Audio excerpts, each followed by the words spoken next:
것을 고백합니다. 나는 전능하신 아버지 하나님, 천지의 창조주를 믿습니다. 나는 그의 유일하신 아들 우리 주 예수 그리스도를 믿습니다.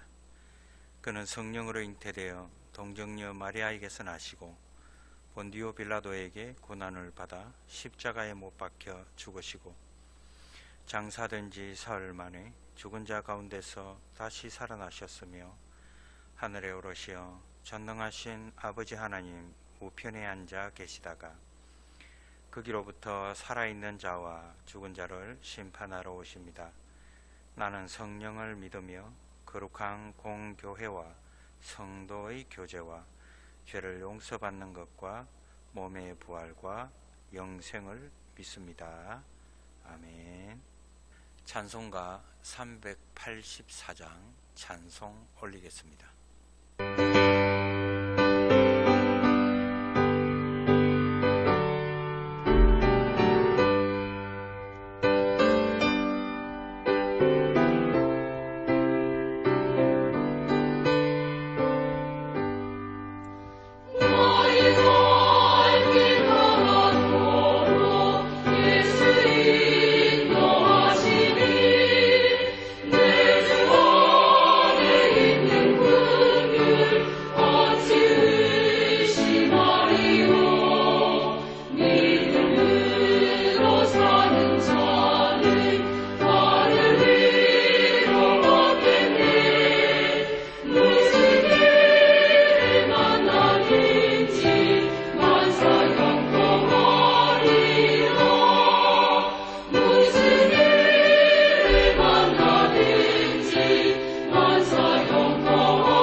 오늘 우리에게 주시는 하나님의 말씀은 이사야 32장 1절로 8절 말씀입니다. 제가 봉독해 올리겠습니다. 보라, 장차 한 왕이 공의로 통치할 것이요 방백들이 정의로 다스릴 것이며 또 그 사람은 광풍을 피하는 곳, 폭우를 가리는 곳 같을 것이며 마른 땅에 냇물 같을 것이며 곤비한 땅에 큰 바위 그늘 같으리니 보는 자의 눈이 감기지 아니할 것이요 듣는 자가 귀를 기울일 것이며 조급한 자의 마음이 지식을 깨닫고 어눌한 자의 혀가 민첩하여 말을 분명히 할 것이라. 어리석은 자를 다시 존귀하다 부르지 아니하겠고 우둔한 자를 다시 존귀한 자라 말하지 아니하리니 이는 어리석은 자는 어리석은 것을 말하며 그 마음에 불의를 품어 간사를 행하며 패역한 말로 여호와를 거스르며 줄인 자의 속을 비게 하며 목마른 자에게서 마실 것을 없어지게 함이며 악한 자는 그 그릇이 악하여 악한 계획을 세워 거짓말로 가련한 자를 멸하며 가난한 자가 말을 바르게 할지라도 그리함이거니와 존귀한 자는 존귀한 일을 계획하나니 그는 항상 존귀한 일에 서리라. 아멘. 네, 이 새벽에도 주의 말씀으로 나의 영을 충만하게 성결하게 깨끗하게 하시고자 주님 말씀 앞에 서신 우리 성도 여러분들을 환영합니다. 하나님의 깊숙한 부르심, 아픈 부르심에도 망설임 없이 순종할 수 있는 우리 성도님들 다 될 수 있기를 소망합니다. 나는 없고 오직 주님만 살아계시는 삶의 내 기준을 온전히 폐기 처분해서 마치 죽은 자와 같이 주님 따르시기를 소망합니다. 여러분 스스로도 자신을 주님께 그렇게 드려지는 삶을 기뻐하실 줄로 믿습니다. 오늘 이사야 32장 1절부터 8절까지는 한 의로운 왕이 나와서 통치를 한다 이렇게 언급하고 있습니다. 본문에서는 히스기야 왕이 그 한 왕이라고 할 수 있습니다. 그리고 하나님은 그 왕을 예수 그리스도라고 예언하며 그 왕의 통치로 인하여 성도들 삶의 기준을 그리스도로 바꾸겠다는 주님 의지의 말씀이기도 합니다. 우리 삶의 기준은 우리 스스로 바꿀 수가 없습니다. 그러나 우리는 그 기준을 온전히 내가 바꾸어 보겠다고 발버둥을 치지요. 여러분 스스로 온전하게 성결하게 자신을 변화시키고 가꾸고 만들어서 주님 앞으로 나가겠다고 노력하십니다. 아닙니다. 그것은 율법입니다. 성령이 역사하셔야 내 삶의 기준이 바뀝니다. 주 성령의 역사는 내 속에 더러운 것이 드러나고 폭로되고 탄로 나는 것입니다. 참된 의의 왕이신 그리스도 앞에 내 꼴이 이렇습니다 하고 고백하는 것입니다. 오늘 본문 16절입니다. 그때 정의가 광야에 거하며 공의가 아름다운 밭에 거하리니. 아멘. 광야에서 정의를 발견하고 밭에서 공의를 발견하는 것입니다. 광야는 어떤 곳입니까? 내 영적인 모양새가 형편없는 내 꼴이 광야가 될 때 비로소 그리스도의 정의가 나를 휘감아 온전한 그리스도인으로 거듭날 수 있습니다. 공의의 밭으로 가기 전에 정의의 광야에서 회개하고 새로운 피조물이 되어야 합니다. 내 안위와 내 의로 만들어가는 평강을 부인해야 합니다. 은혜에만 머물러 있으면 진리에 가까이 다가설 수 없습니다. 진리를 발견해야 하는 광야에서 은혜만 따먹고 있으면, 밭에 있는 공의에만 관심을 가지고 살면, 광야에서 밭으로 가는 과정을 거치지 않는다면, 내 속에 있는 더러운 쓰레기들을 고백하지 않으면, 그렇게 하는 것은 단 하나 십자가를 모르기 때문에 그렇게 하는 것입니다. 자신을 부인할 줄 모른다는 것은 하나님이 어떻게 우리를 치리하시고 통치하시고 계시는지, 성령의 역사가 어떤 것인지 모르고 있기 때문입니다. 그래서 신앙생활도 뒤죽박죽 질서가 없게 됩니다. 우리 교회도 마찬가지고 한국 교회 역시 마찬가지입니다만, 대체적으로 성도님들이 율법 속에 갇혀서 신앙생활을 하고 있습니다. 주님을 사랑한다고 하면서 기도하고 금식하고 예배란 예배는 다 빠짐없이 참석해도 교회를 세워가지 못합니다. 은사는 은사대로 달라고 기도하면서 막상 은사를 주면 어떻게 합니까? 십자가의 도, 그 위에 은사를 세워나가야 하는데 십자가도 모르는 사람이 은사만 받으면 어떻게 될까요? 자기가 신이 되는 겁니다. 그래서 교회의 모든 스케줄과 교회의 모든 일이 자기 위주로 돌아가야 직성이 풀립니다. 교인 누구라도 자신의 자존심을 건드리면 참지 못하고 훅 하고 자기 안에 있던 쓰레기 더미들이 올라옵니다. 교회를 세워나갈 수가 없는 겁니다. 우리 개신교에서는 믿음으로 의롭게 된다고 가르치다 보니까 그냥 믿으면 다 된다고 생각합니다. 그래 놓고 딴짓하지요. 복종, 순종 같은 것은 아예 관심도 없습니다. 아니, 관심이 있는 사람들도 교회에만 충성하는 것이 순종이며 복종인 줄로 압니다. 정작 예수 그리스도가 누구인지, 십자가가 무엇인지 전혀 알지도 못하고 관심도 없습니다. 오늘 본문 1절입니다. 보라, 장차 한 왕이 공의로 통치할 것이요. 저는 이 왕의 통치를 심판으로 이해합니다. 히스기야 왕의 종교개혁으로 말미암아 백성들이 축복된 삶을 살아갈 것이라고 하는 기대와 소망의 통치라고 하지만 저는 이 통치 개념을 평강과 축복으로 받아들이고 싶지 않습니다. 그 통치로 인해 축복된 삶을 누리려면 참의 참 삐치신 그분이 우리 안에서 역사해야 가능합니다. 쓰레기만 가득한 내 안에, 죽어도 꺾이지 않는 자기 고집이 자리 잡고 있는 내 안에 어떻게 그리스도의 빛이 들어올 수 있단 말입니까? 요한복음 16장 8절 말씀입니다. 그가 와서 죄에 대하여, 의에 대하여, 심판에 대하여 세상을 책망하시리라. 아멘.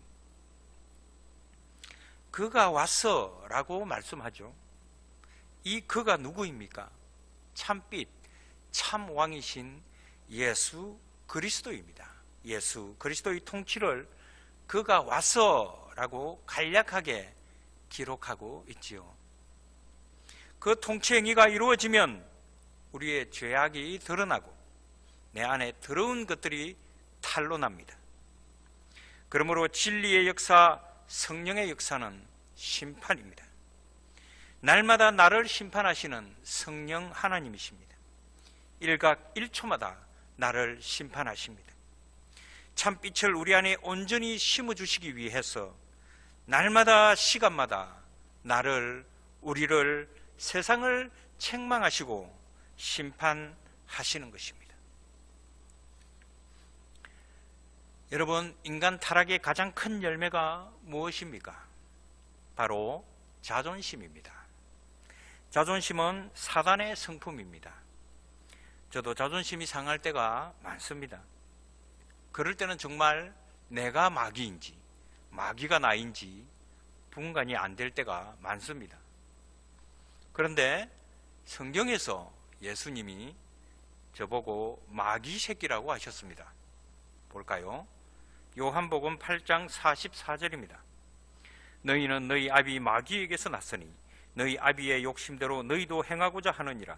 그는 처음부터 살인한 자요 진리가 그 속에 없으므로 진리에 서지 못하고 거짓을 말할 때마다 제 것으로 말하나니 이는 그가 거짓말쟁이요 거짓의 아비가 되었음이라. 아멘. 성경에서 분명히 말씀하고 있으니 이 말씀을 저는 부정할 방법이 없습니다. 예수님 뿐입니까? 세례 요한도 저에게 마귀 새끼라고 했습니다. 뱀들아, 독사의 새끼들아, 너희가 어떻게 지옥의 판결을 피하겠느냐? 여러분, 누구에게 한 얘기입니까? 신앙생활 칼같이 하던 사람들에게 날린 멘트입니다. 내가 싫어하고 나와 문제를 일으킬 만한 사람을 여러분 자꾸 만나십니까? 그런 사람을 자꾸 만나지게 하십니까? 지금 주님이 여러분을 재창조하시기 위해서 역사하시는 줄로 믿으시기 바랍니다.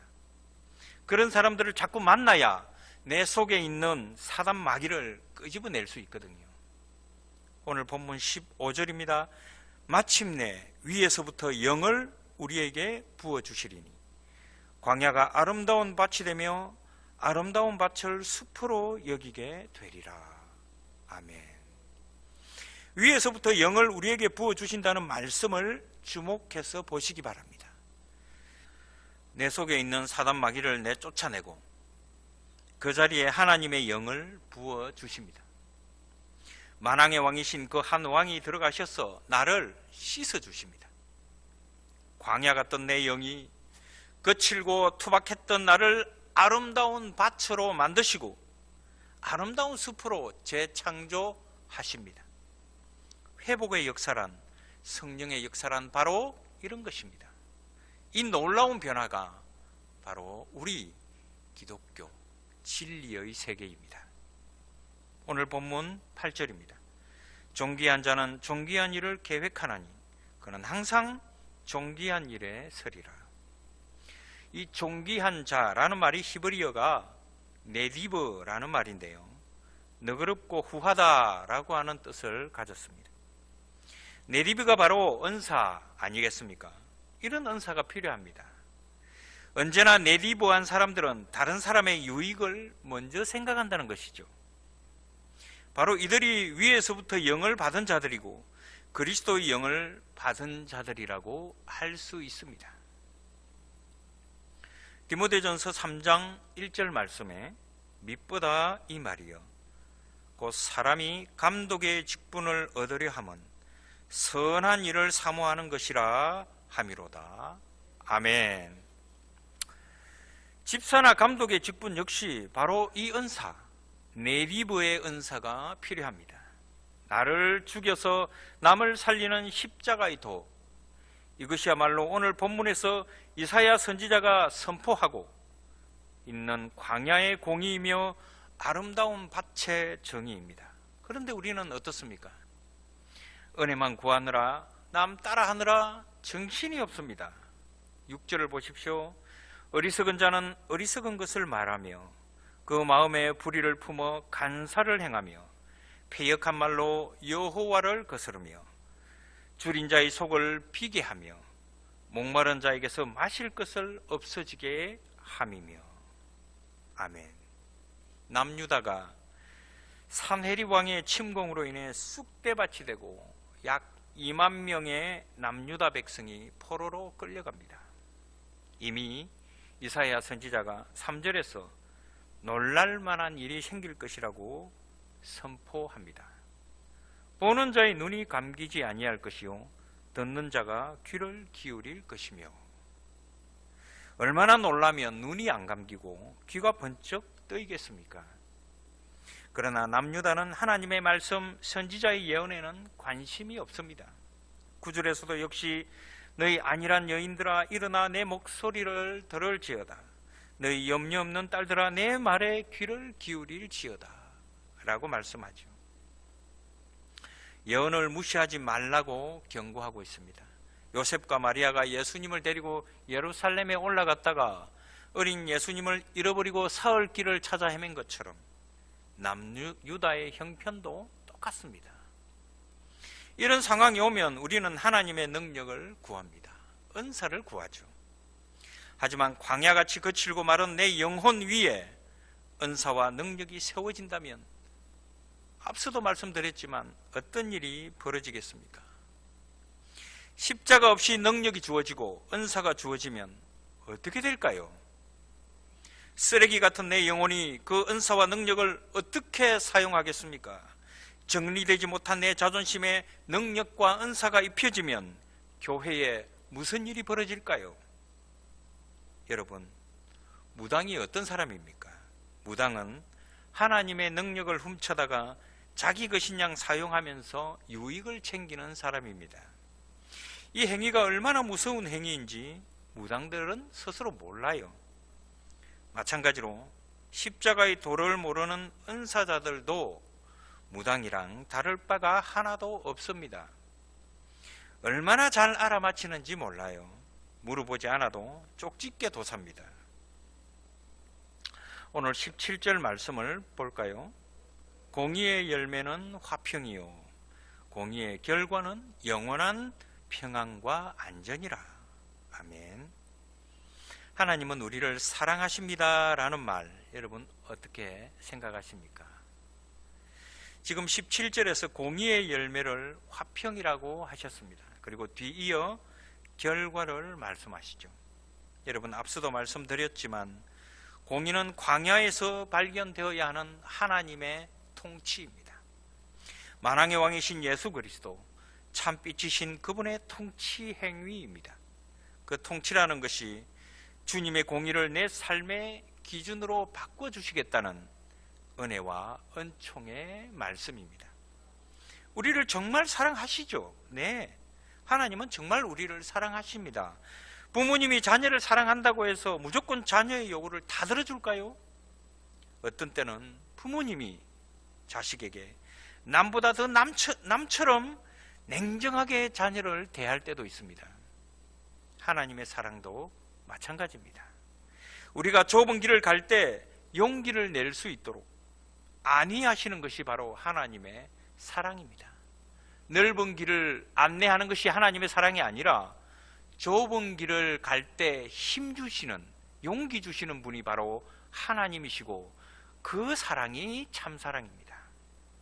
그렇게 해서 예수 그리스도를 잘 따르도록 만드는 겁니다. 기준이 누가 됩니까? 기준이 예수님이 되고 기준이 십자가가 되는 거죠. 그리스도의 몸을 세우도록 우리를 도와주는 겁니다. 이사야 선지자의 예언이 오늘날 우리 교회에게 주시는 예언의 정의는 이런 것입니다.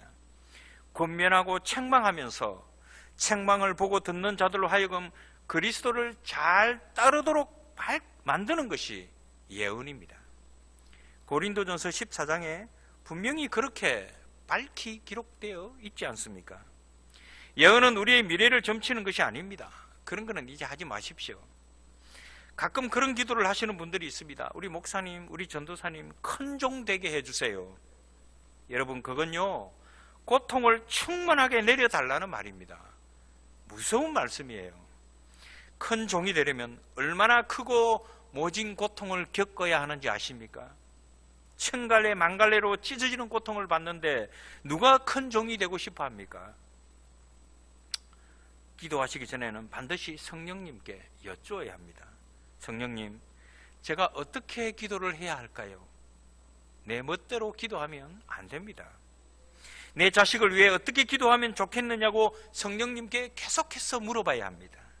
그래도 대답이 없으십니까? 그래도 계속 물어보십시오.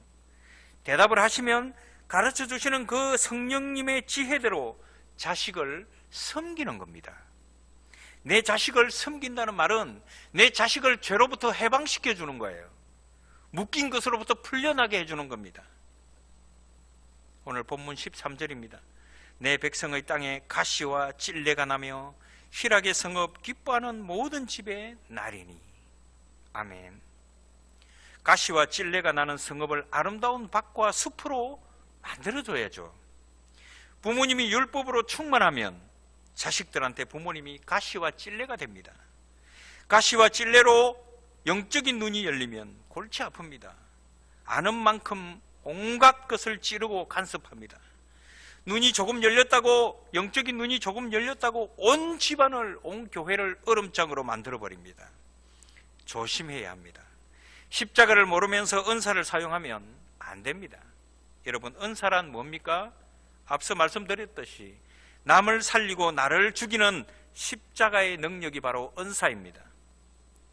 십자가에서 예수님이 죽으셨기 때문에 우리가 사는 것처럼, 만약 십자가를 모른 채 은사나 능력이나 축복을 받으면 내 안에 그놈에게 영광을 바치는 거죠. 바벨탑을 쌓게 하는 겁니다. 가인의 제사를 드리게 하는 거고요. 은사를 받은 것 같은데, 능력을 받은 사람 같은데 누가 뭐라고 하면 섭섭해합니다. 화를 냅니다. 그 사람은요, 아직 은혜에 이르지 않은 사람입니다. 창세기에 보면 가인이 하나님으로부터 상처를 받고 아벨을 쳐 죽이죠. 그리고 그의 손자가 70명을 죽입니다. 자신이 받은 상처 때문에 벌인 일들입니다. 아직도 자신이 주변 사람들로부터 상처를 받는다고 한다면 주님이 아직도 내 속에 좌정하시지 않고 있다는 확실한 증거라는 것을 아셔야 합니다. 상처를 받았다고 느낄 때 오늘 본문 4절 말씀처럼 조급한 자의 마음이 지식을 깨닫고 어눌한 자의 혀가 민첩하여 말을 분명히 할 것이라 라는 것처럼 얼른 돌이키시기 바랍니다. 아, 내 속에 주님이 나가셨구나. 주님 용서해 주십시오 하고 돌이키는 겁니다. 회개라는 것이 시간 정해놓고 자리 깔아놓고 거룩하게 진행하는 것이 아닙니다. 그 즉시로 회개의 무릎이 꿇려져야 하는 것입니다. 나에게 상처 주는 사람이 문제가 아니라 내 속에 좌정하신 성령 하나님을 쫓아낸 것이 잘못이죠. 아버지 집을 나간 탕자처럼 내가 아버지 집을 나간 탓입니다.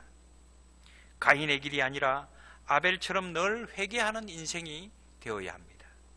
늘 하나님의 마음을 품고 오실 메시아를 기다리면서 늘 하나님을 사모하는 마음으로 살아갑시다.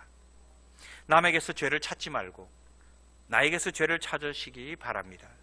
내가 아직까지 바로 서지 못해서 내 주변의 사람들이 그리스도의 사랑을 느끼지 못하고 있구나 하는 그런 마음 때문에 늘 가슴이 아파 눈물이 강물같이 흐르는 예수의 마음을 가진 사람, 그런 사람인지 스스로를 체크해 보시는 오늘 하루가 되었으면 좋겠습니다.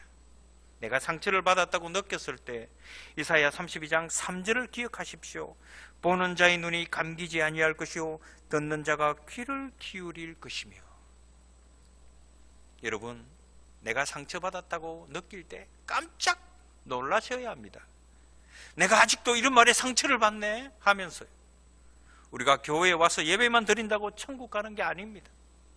쉬운 일도 아니지만 그렇다고 해서 어려운 일도 아니죠. 주님은 천국 가는 방법 어렵지 않게 만들어 놨습니다. 나에게 어떤 문제가 일어나면 이렇게 생각하시면 됩니다.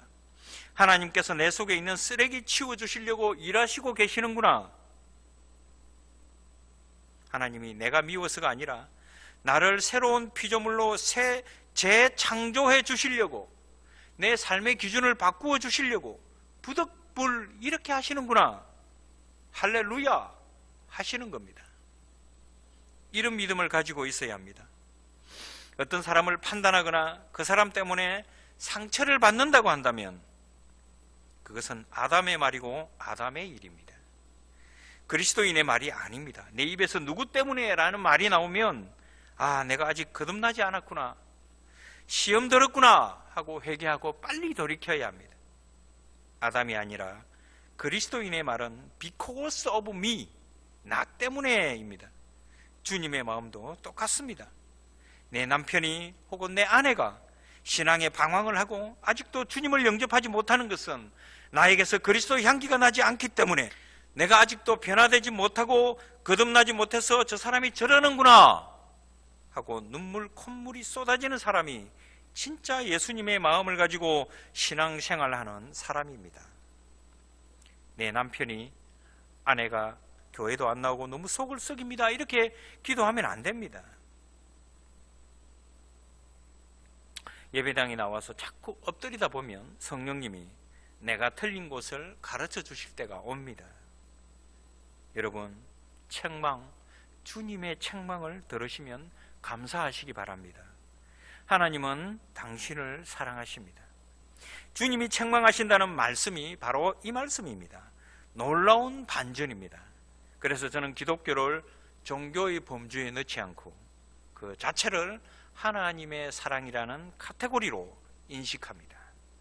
하나님께 은사나 능력을 구하지 마시고 주님을 구하시기 바랍니다.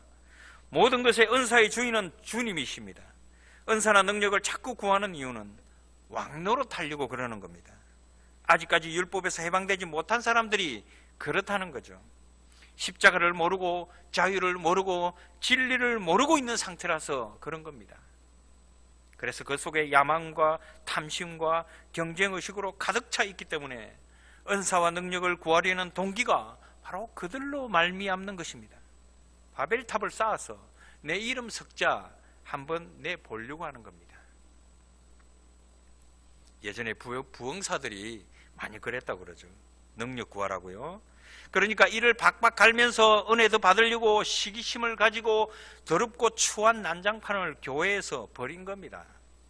하나님 앞에서 그런 거죠. 이제 그런 거 그만 구하시고 주님을 구하시기 바랍니다. 주님, 저에게 십자가가 무엇인지 가르쳐 주십시오. 나는 십자가를 모릅니다라고 고백하시기 바랍니다. 주님, 내 자신을 부인하려고 해도 잘 안 됩니다. 십자가를 지고 자기를 부인하고 나를 따라오라시는데 저는 잘 안 됩니다. 이렇게 고백하는 겁니다. 주님, 저는 사랑할 수가 없습니다. 그냥 내 속에 더러운 것들만 가득합니다. 잔인하고 밉고 때리고 싶고 밟아버리고 싶고 치워버리고 싶은 이런 악독한 것들만 제 속에 가득합니다. 이렇게 상하고 찢긴 마음을 그분에게 보여주시면 그 제사야말로 하나님이 가장 기뻐하시는 제사입니다. 변화하지 못하는 자신을 발견하고 주님께 가서 고백하는 겁니다. 오늘 마지막으로 성경 한 구절 읽고 마치겠습니다. 시편 51편 17절 말씀입니다. 하나님께서 구하시는 제사는 상한 심령이라. 하나님이여, 상하고 통회하는 마음을 주께서 멸시하지 아니하시리이다. 아멘. 하늘에 계신 우리 아버지, 아버지의 이름을 거룩하게 하시며 아버지의 나라가 오게 하시며 아버지의 뜻이 하늘에서와 같이 땅에서도 이루어지게 하소서. 오늘 우리에게 일용할 양식을 주시고 우리가 우리에게 잘못한 사람을 용서하여 준 것 같이 우리 죄를 용서하여 주시고 우리를 시험에 빠지지 않게 하시고 악에서 구하소서. 나라와 권능과 영광이 영원히 아버지의 것입니다. 아멘.